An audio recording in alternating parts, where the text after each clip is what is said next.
तो चलिए मैं शुरुआत प्रियंका जी आपसे कर रही हूं, लेकिन अब क्योंकि ठीक है प्रियंका गांधी वायनाड से आपने उन्हें चुनावी मैदान में उतार दिया है, लेकिन चुनौतियां यहीं खत्म नहीं हो रही है। बहुत बड़ा सवाल है कि राहुल गांधी जिस तरह से रिकॉर्ड तोड़ जीत यहां से दर्ज कर पाए हैं, क्या उसको बरकरार आगे प्रियंका गांधी रख पाएंगी या नहीं।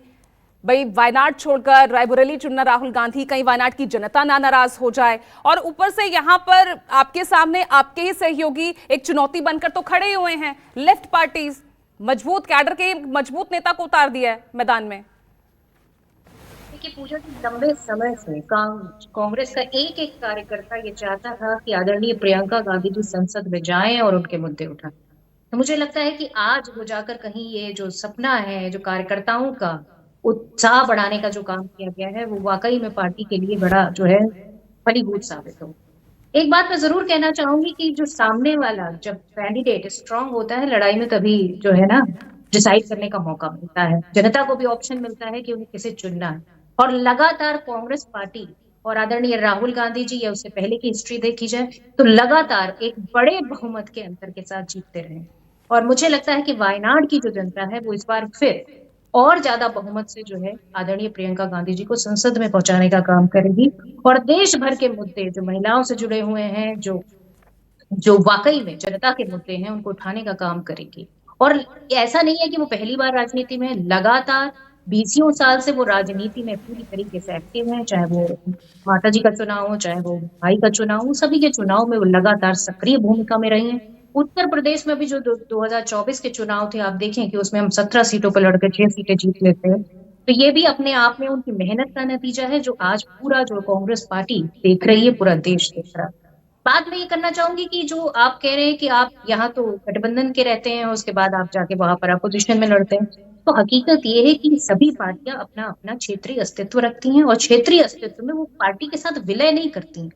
जहां हमें लगता है कि हम साथ में मिलकर लड़ सकते हैं, वहां हम साथ में लड़ते हैं। जहां हम स्ट्रांग होते हैं, वहां हम अकेले लड़ते हैं। क्योंकि हमें अपने कार्यकर्ताओं को भी साथ में लेकर चलना है, और कार्यकर्ता नेता सभी की जो भावनाएं हैं उनको भी ध्यान में रखना होगा। बात मैं करना चाहूंगी कि जैसे कि अभी कहा गया कि वो एक परिवारवाद, मुझे लगता है कि ये तो जनता चुनती है। ये चुनने का मौका जनता का होता है कि वो किसे चुनते हैं। वो उस कैंडिडेट को चुनते हैं जिन्हें लगता है, जिनके ऊपर विश्वास होता है कि वो उनके लिए काम करेंगे, इसलिए चुनते हैं। इसलिए परिवारवाद का टैग लगाना, मुझे लगता है कि ये अपने आप में अपनी जो खिसियानी बिल्ली होती है वो खम्मा नोचने जैसा होता है। और परिवारवाद की बात आप तब मत करिए ना जब आप परिवारवाद को बढ़ावा नहीं दे रहे। महाराष्ट्र की जो लिस्ट आई है आप उसको देख लीजिए। अशोक चौहान की बेटी, नारायण नारायण के बेटे, धनंजय के छोटे भाई, अनमोल जावले के जो है, और उसके बाद आशीष सेलार और उनके सगे भाई। इसके साथ में आप देखिए कि जो गोलीकांड हुआ था, उनकी पत्नी सुलभा गायकवाड़।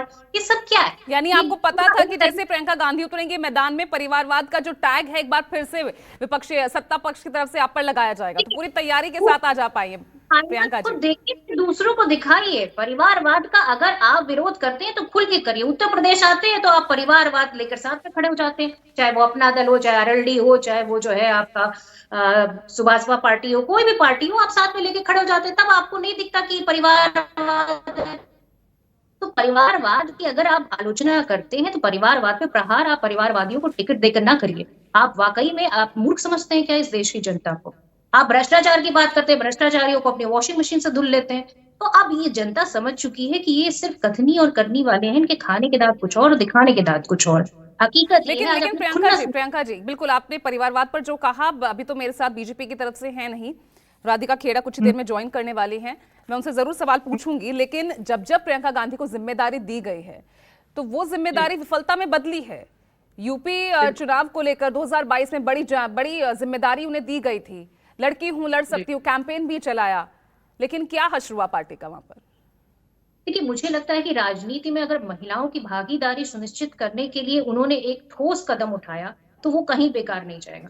आज सभी पार्टियों को महिलाओं को टिकट देने की जरूरत आन पड़ी है। आज महिलाओं के बारे में लोग सोचने लगे हैं। मुझे लगता है कि कोई भी चीज जब स्टार्ट की जाती है, हो सकता है उसको क्रिटिसाइज किया जाए, हो सकता है उसकी आलोचना की जाए, हो सकता है उसके रिजल्ट आने वाले समय में दिखे, पर आज महिलाओं की ताकत लोग समझ रहे हैं।